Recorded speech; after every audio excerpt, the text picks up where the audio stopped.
You ever watch someone ruin your life with a smile? I did right before he patted me on the back and told me to hang in there. It was supposed to be just another busy Friday night at Sienna's, the most talked about fine dining spot in downtown Chicago. But that night, I learned that ambition, in the wrong hands, can be as lethal as poison in the pot. I'm Marcus Reed, 29 years old, and cooking isn't just what I do, it's who I am. I grew up with the sound of sizzling onions in my grandma's kitchen, the smell of cornbread and collard greens seeping through every wall of our tiny South Side apartment. By the time I was 16, I was crafting my own recipes, dreaming of Michelin stars and lines of customers waiting for a taste of my food.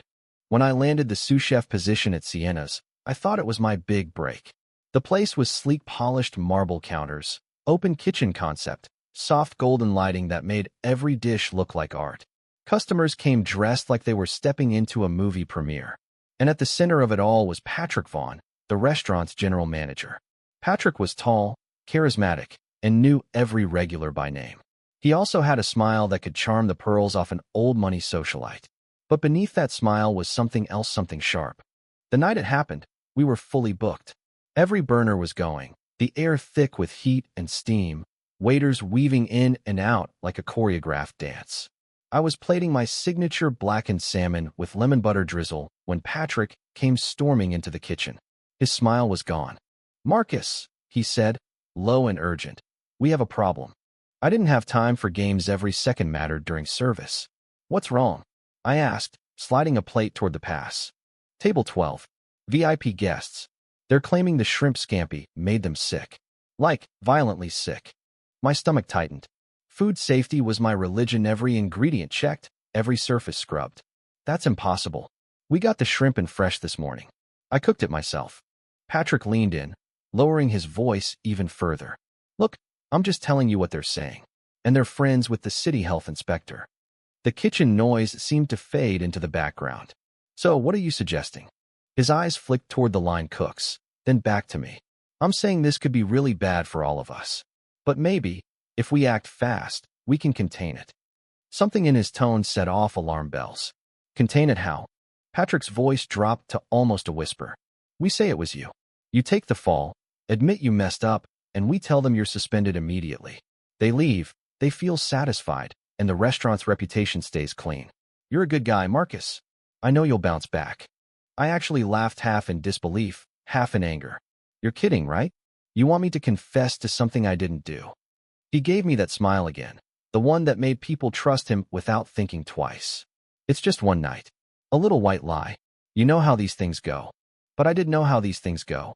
In this business, especially for someone who looks like me, one accusation sticks like grease on a pan you can't scrub clean.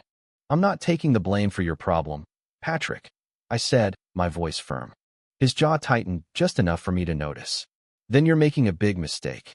I didn't realize how big until 2 hours later, when two uniformed health inspectors walked into the kitchen with clipboards and gloves. They went straight for my station. "We got a complaint," one of them said. "Something about improper food handling." Patrick hovered behind them like a shadow, his arms folded, watching. "Check anything you want," I told them, forcing calm into my voice. "Everything's stored and prepared to code." But it didn't matter, because when one inspector opened my walk-in fridge shelf, there it was, a tray of shrimp sitting uncovered, with a brownish liquid pooled underneath. "Spoiled." My heart stopped. That wasn't mine. I never. "Marcus Reed?" the inspector asked. "Yes," I said, heat rising in my face. "This is a violation. We'll have to issue a citation, and you'll be suspended until the investigation is complete." Patrick sighed dramatically, stepping forward. "I'm sorry, Marcus. You know I tried to warn you." I wanted to scream. I wanted to throw the spoiled shrimp in his smug face. But in that moment, with the inspectors taking notes and my coworkers staring, all I could do was stand there. The rumors started before I even left the building. By the next morning, my phone was blowing up texts from friends, my mom, even my old culinary school instructor. Everyone wanted to know if it was true. It was surreal watching my name trend on local food blogs. Promising black chef suspended after health violation. They never said alleged. Never said unconfirmed. 3 days later, I got a call from my landlord about noise complaints that had never happened. 2 days after that, someone keyed my car.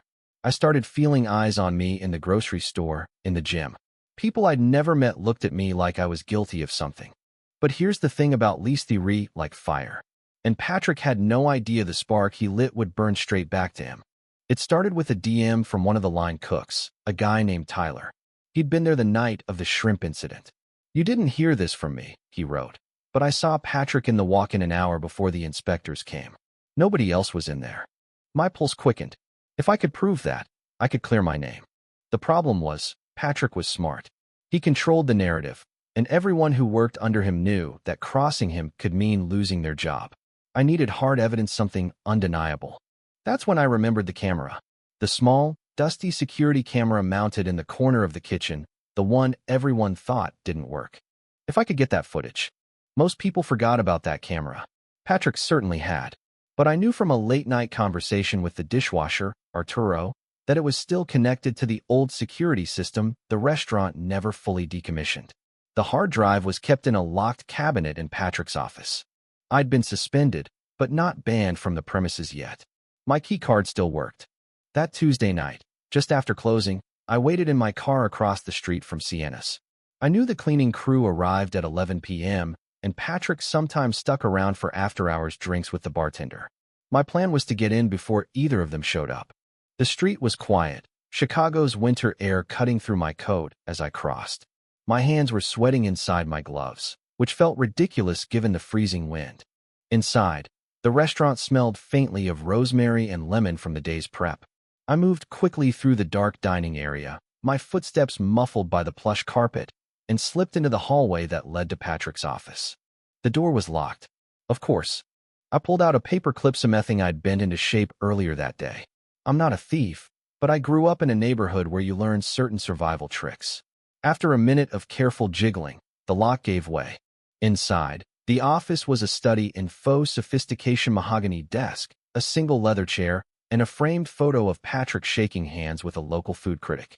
The security cabinet was in the corner. The key was nowhere in sight. "Damn," I muttered under my breath. I was about to start rifling through his desk when I heard the sound of voices, two men, coming from the hallway. I ducked behind the desk, heart pounding. "Yeah, he'll never work in this town again," Patrick's voice said. "That's the beauty of it. The moment the health department steps in, no one touches you. Liability and all that." A second voice, low, gravelly, responded. "You sure about the payout? I don't like doing favors without a guarantee." Patrick laughed softly. "Trust me, the owners are grateful I handled it. You'll get your cut." They moved away, their footsteps fading. I stayed frozen for another full minute before crawling out. If Patrick was paying someone, this wasn't just about might, it was about money. And if it was about money, there had to be a paper trail. I dug through his desk drawers, moving aside receipts and glossy menus until I found a small metal tin filled with keys. One of them fit the cabinet lock. The hard drive was heavy in my hands. I slipped it into my backpack, locked everything back up, and left the office exactly as I'd found it. By the time I got home, my adrenaline was crashing hard. I hooked the hard drive up to my laptop, not knowing if it would even work. The interface was clunky, old-school timestamps in green, grainy footage. I fast-forwarded to the night in question, stopping when I saw the timestamp, 7:42 p.m., an hour before the inspectors showed. There he was, Patrick Vaughn, in his tailored gray suit, walking into the kitchen like he owned the play switch.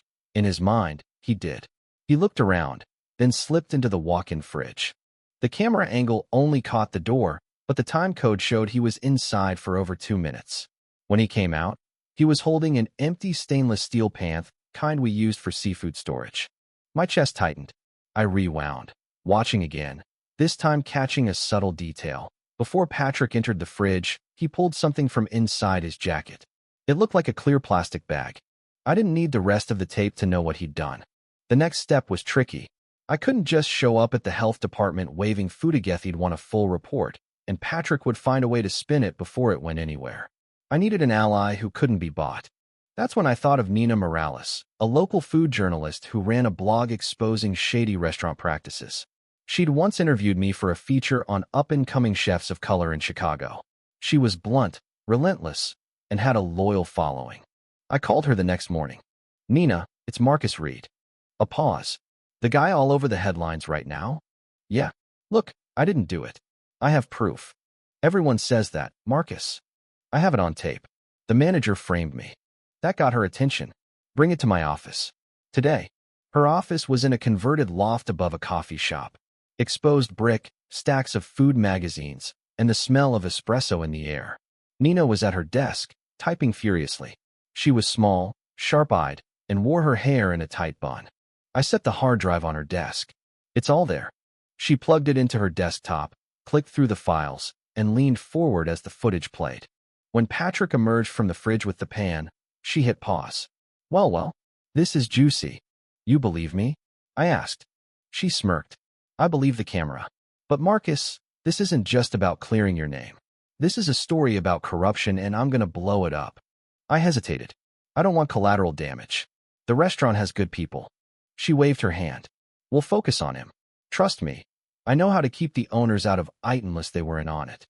We made a plan. She'd run a piece with the footage embedded, timed for maximum visibility. Friday morning, when foodies were planning their weekend reservations. Thursday night, I didn't sleep. I kept thinking about the fallout, what Patrick would do, whether the owners would retaliate, whether anyone would hire me again. Friday at 7 a.m., Nina's article went live. The headline hit like a frying pan to the face. Exclusive, star restaurant manager caught planting spoiled food to frame black chef. Within hours, the footage was everywhere: Twitter, Instagram, even the local morning news. The comment sections lit up with outrage. By noon, Sienna's had locked its social media accounts. At 3 p.m., I got a call from an unknown number. This is Linda Chong, co-owner of Sienna's, the voice said.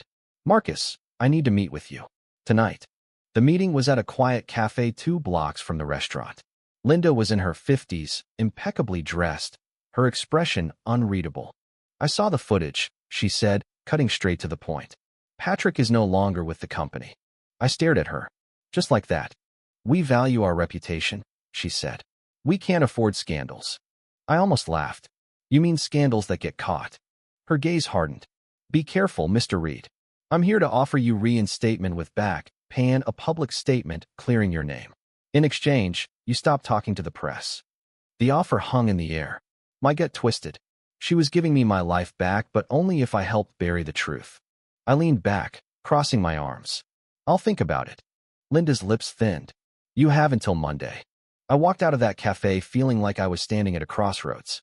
On one side was safe-timey job, my income, my chance to rebuild quietly. On the other was justice, not just for me, but for anyone else Patrick had trampled on his way up. That night, my phone buzzed again. It was Nina. Marcus, you need to see this.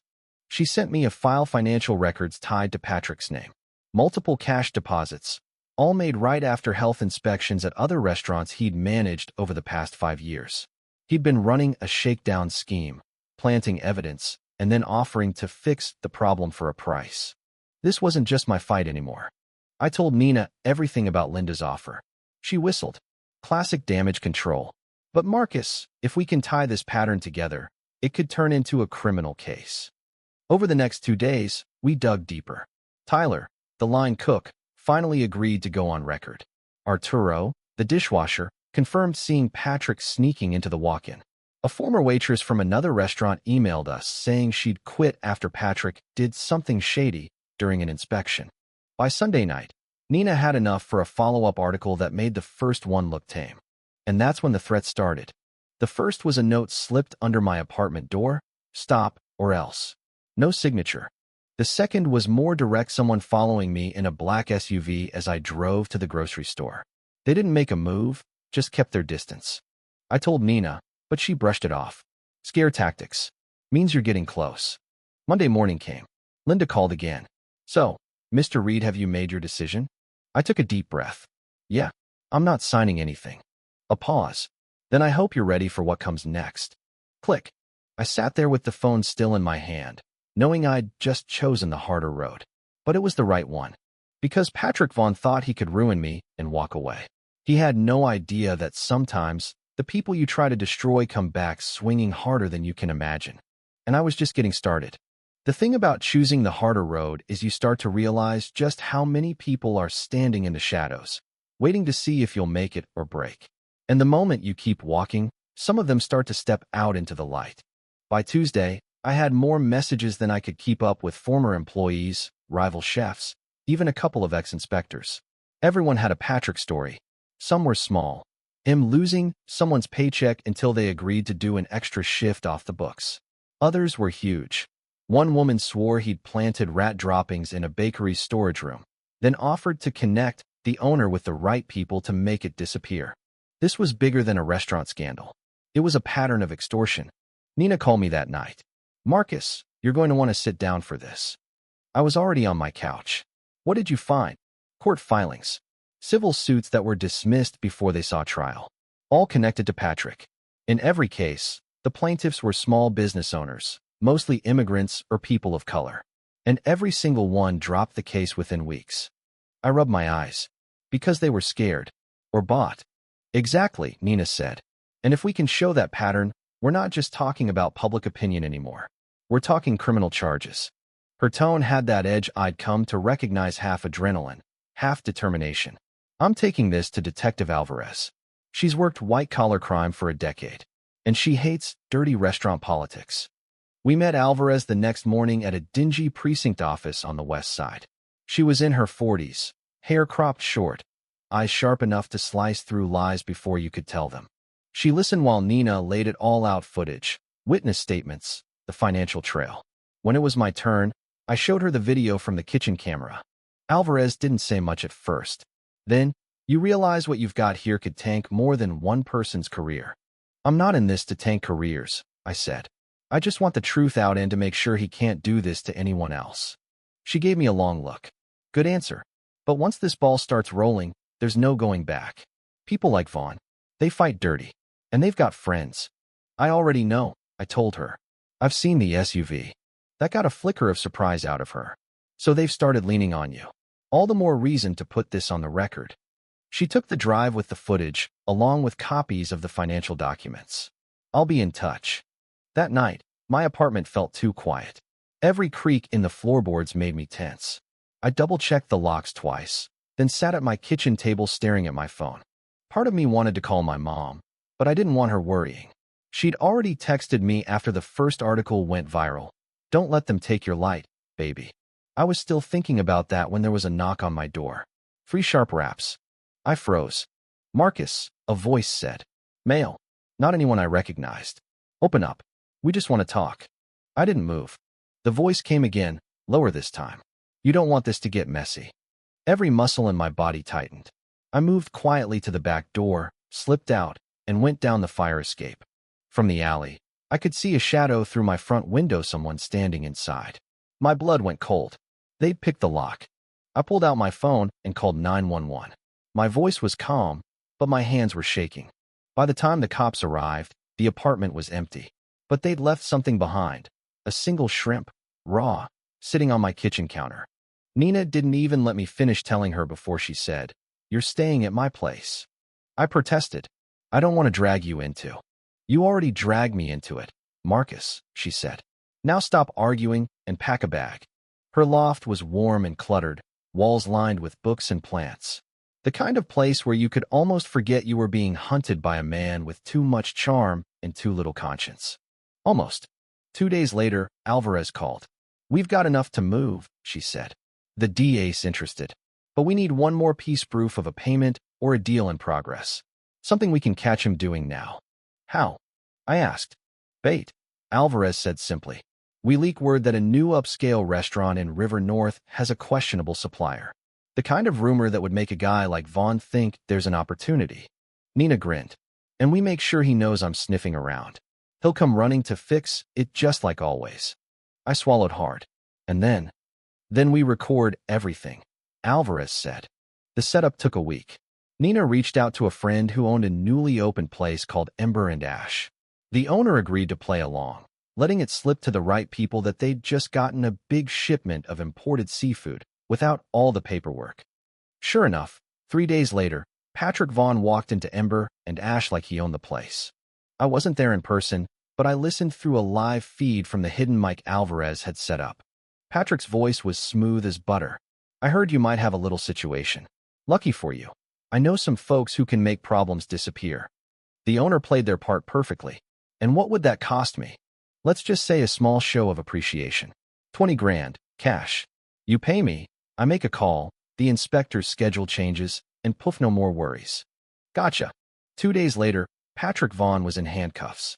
The footage from Ember and Ash, combined with the kitchen video and the financial records, made the case airtight. Alvarez called it the cleanest sting she'd ever run. The arrest made the news before the ink was dry on the paperwork. Prominent restaurant manager arrested in extortion scheme targeting minority-owned businesses. The public reaction was a tidal wave. Social media was flooded with messages of support. Old colleagues I hadn't heard from in years reached out. Even my culinary school instructor sent a long email telling me she'd never doubted me. And then came the call I'd been waiting for. "Mr. Reed," the voice said. "This is Jordan Ellis from the James Beard Foundation. We'd like to formally invite you to participate in our annual Rising Star Chef Showcase in New York this fall." I almost dropped the phone. You know about the headlines, right? Ellis laughed. "We read the headlines, Marcus. And we admire the hell out of what you did." When I hung up, I just sat there for a minute, letting it sink in. Not only had I gotten my name back, I'd turned the whole damn narrative on its head. Patrick tried to fight the charges, of course. But with the sting footage, the financial trail, and witness testimony from multiple former employees, he didn't stand a chance. The day of his sentencing, I showed up to court in my best suit. I didn't have to be there, but I wanted to see it through. When the judge read out the sentence, 8 years for fraud, extortion, and tampering with public health inspections, Patrick's expression barely changed. But when he glanced at me as they led him away, there was something in his eyes. Not regret, not fear, just the realization that I hadn't stayed quiet. Afterward, outside the courthouse, reporters swarmed. Nina stood beside me, answering questions with that fire in her voice. One reporter asked, "Marcus, after everything you've been through, do you think the restaurant industry can change?" I looked straight into the camera. It has to. And it starts with speaking up even when they tell you to sit down. The crowd clapped. Not loud, not theatrical, just enough to let me know they understood. That night, back in my own new kitchen, in a better apartment, I cooked myself a meal I hadn't made since before everything started. Blackened salmon with lemon butter drizzle. As the pan sizzled, I thought about my grandmother, about the smell of collard greens and cornbread in her tiny kitchen, about how food had always been my language, my way of telling the world who I was. Patrick had tried to take that from me, and he'd failed. When the salmon was done, I plated it just like I would for a guest. Then I sat down, took the first bite, and smiled. Because I'd learned something through all of this. The truth, like good food, has a way of finding its way to the tableau no matter how hard someone tries to hide it. And when it does, you savor it. 6 months later, the city felt different. Or maybe I did.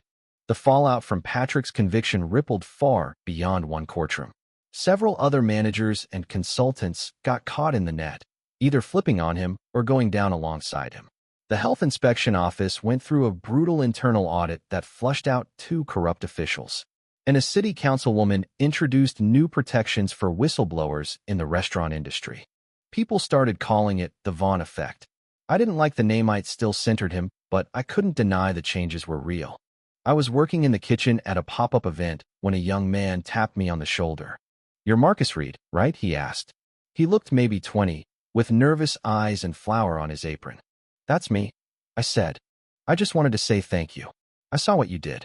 I work for a little diner on the south side, and last year my boss told me to keep quiet when a supplier delivered spoiled chicken. I didn't. I reported it, and I still have my job." Something caught in my throat. "Good," I said finally. "Don't ever let anyone make you choose between your integrity and your paycheck. One of those you can get back, the other not so much." He nodded, smiling shyly before heading off. In the months after the trial, Nina kept writing more investigations, more stories about the quiet injustices no one thought made headlines. She won an award for the Vaughn series, but when I congratulated her, she just laughed. "You're the one who did the hard part, Marcus." We still met for coffee once a week, always at the same corner cafe. It became our ritual, talking about food, justice, and the bizarre ways they sometimes intersected. And then came New York. The James Beard Showcase was held in a grand hall lit with warm amber lights. Chefs from all over the country moved like artists in motion, plating dishes that looked more like sculptures than meals. When it was my turn, I stepped up to my station, heart pounding. My dish was simple compared to Summia's seared red snapper with okra succotash and a bourbon honey glaze. But every flavor was a chapter of my story. As people tasted it, I saw their expressions change. They weren't just eating, they were listening. Afterward, a man in a tailored suit shook my hand. "That was one of the most soulful plates I've ever had," he said. "Where's your restaurant?" I smiled. "Coming soon." Because that's where the story was really heading. With some savings, a small investor, and a lot of late nights planning, I was finally about to open my own place, the Fire Escape. The name made people smile, but for me it carried weight. It was a reminder of the night I climbed down cold metal steps to escape the men Patrick had sent. It was survival, resilience, and transformation all in one. The menu would be modern Southern with a global twist: collard greens with smoked paprika, cornbread with miso butter, jambalaya with saffron rice. Food that honored where I came from, but didn't apologize for evolving. Opening night was chaos in the best way. The dining room was packed, the kitchen humming with energy. My mom sat at a table near the front, beaming every time I glanced over. Nina was there too, notebook closed for once, just enjoying the food. Halfway through service, a man came up to the pass and said, "You don't know me, but I had to tell you your story kept me in the business. I almost walked away after a bad inspection last year, but seeing you fight made me think maybe it's worth staying." I thanked him, and as he walked away, I realized that was the real legacy. Not the headlines, not the court case, but the quiet way one person's courage could ripple outward, touching lives you'd never even know about. Of course, the ghosts didn't vanish. There were nights when I'd close up the restaurant and swear I saw that black SUV on the corner. There were dreams where Patrick was still out there, smiling that cold smile. But then I'd wake up, hear the steady hum of the prep fridge, smell the faint traces of spice and roasted vegetables, and remember, the kitchen was mine now. My life was mine. One rainy night, about a year after the trial, I got an envelope in the mail with no return address. Inside was a single clipping from a newspaper, an article about a prison culinary program. Patrick was in the photo, wearing a white apron, ladling soup into a tray. There was no note, no threat, just that image. I stared at it for a long time, then set it on the counter and poured myself a drink. Maybe it was someone's way of saying he was still alive, still cooking in some form. Maybe it was a reminder that people can change or at least adapt. Either way, I wasn't afraid. Not anymore. The last time I saw Nina before she moved to DC for a new job, we stood outside the Fire Escape after closing. She looked up at the sign, glowing softly in the night. "You ever think about how far you've come since that night?" she asked. "All the time," I said. And I thought about the boy in the diner, the man at the showcase, the diners in my restaurant savoring food that carried more than flavor, it carried truth. "And I think the price was worth it," I said. "Every damn penny." She smiled, hugged me, and walked off into the rain. Now, years later, I still tell my staff one thing on their first day. This kitchen is a place where we cook with integrity. We respect the food, we respect each other, and we respect the people we serve. If you see something wrong, you speak up. If you need help, you ask. No one here will make you choose between what's right and what's easy. Not on my watch. Because I learned the hard way that silence is the real poison in this business. And I'm done letting it spread. On a quiet Sunday morning, I stood alone in my restaurant before the day began. Sunlight streamed through the front windows, catching the dust in the air. The scent of fresh bread drifted from the kitchen. I picked up a plate of cornbread, broke off a piece, and took a bite. Warm, buttery, perfect. And in that moment, I realized the truth. This wasn't just about clearing my name anymore. It was about building something that could outlast me. A place where no one would ever have to fear the lie. A place where the truth could breathe. And that's how the story ends, not with revenge, not with ruin, but with a kitchen full of light, the sizzle of a pan, and the knowledge that some fires, once escaped, light the path forward forever. Thank you for listening. If you find it interesting, please like and subscribe to follow the next stories.